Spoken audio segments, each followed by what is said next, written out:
तो स्वागत है आपका आपके अपने YouTube channel Manjit education point में। पिछले पार्ट में हमने देखा 8.1 का सवाल नंबर 1 को। आज हम बात करेंगे सवाल नंबर 2 पर, जो कि कक्षा 10 के गणित का एक्सरसाइज 8.1 का है। तो पिछले पार्ट के सभी वीडियो का लिंक आपके इस वीडियो के डिस्क्रिप्शन में दिया हुआ है, आप वहां से जाकर के देख सकते हैं। तो चलिए ये वीडियो को ज़्यादा देर ना करते हुए सवाल बनाना आरंभ करते हैं।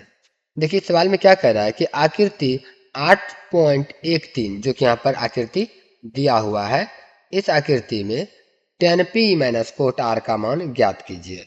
तो tan p minus cot r का मान ज्ञात करने बोला। चलिए हम इसको बढ़िया से बताने के लिए देखिए क्या बोला, tan p minus cot r का मान ज्ञात करने बोला। तो सीधा सीधा tan p, tan का मतलब क्या होता है, tan का सूत्र क्या हो जाएगा, लंब बटा आधार होगा।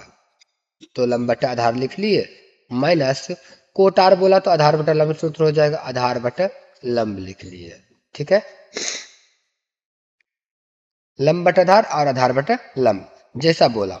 लेकिन p के हिसाब से लंब कौन सा होगा, p के हिसाब से देखिए इसके हिसाब से ना चलेंगे, इसके हिसाब से लंब कौन सा होगा, क्यू आर लंब होगा। क्योंकि आपने पिछले पार्ट में सीख चुका है कि जब कौन थीटा जो लेने के लिए बोलेगा उसके सामने वाली जो भुजा होगी, ये वाली भुजा, ये लंब कहलाएगी। यदि थीटा ई रहता तो इसके हिसाब से लंब ई हो जाता। तो लंब और आधार बदल सकता है। अर्थात आप ये कह सकते हैं कि tan p के हिसाब से लंब जो है वो Q R but P Q हो जाएगा।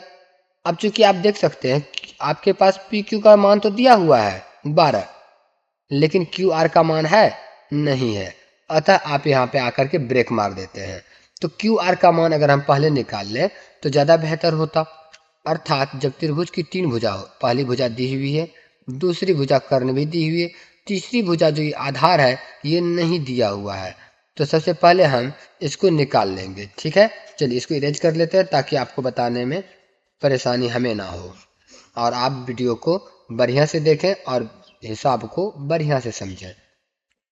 चलिए सबसे पहले हम लिखेंगे, मेरे पास जो चीज दिया हुआ है, दिया है पी क्यू बराबर 12 सेंटीमीटर, पी आर बराबर 13 सेंटीमीटर। तो चूंकि क्यू आर नहीं दिया हुआ है, तो क्यू आर मतलब आधार नहीं दिया हुआ, तो यहाँ पे हम पाइथागोरस सूत्र लगाएंगे। पाइथागोरस प्रमेय से, पाइथागोरस प्रमेय से क्या हो जाएगा, हमें आधार चाहिए तो हम आधार का सूत्र लगाएंगे। और आधार बराबर सूत्र क्या होता है, आप सबको पता ही है, कर्ण स्क्वायर माइनस लंब का स्क्वायर। ठीक है, तो रूट अंदर कर्ण का मतलब कितना हो गया, कर्ण दिया हुआ है 13, तो हम यहाँ पे 13 का स्क्वायर कर लेंगे और माइनस यहाँ पर 12 का स्क्वायर कर देंगे। तो अपने पास जो अब प्राप्त होगा आधार बराबर, आधार बराबर क्या निकल के आएगा, रूट अंदर 13 का वर्ग करेंगे तो 169 हो जाएगा और 12 का वर्ग 144, दोनों को माइनस कर लेते हैं।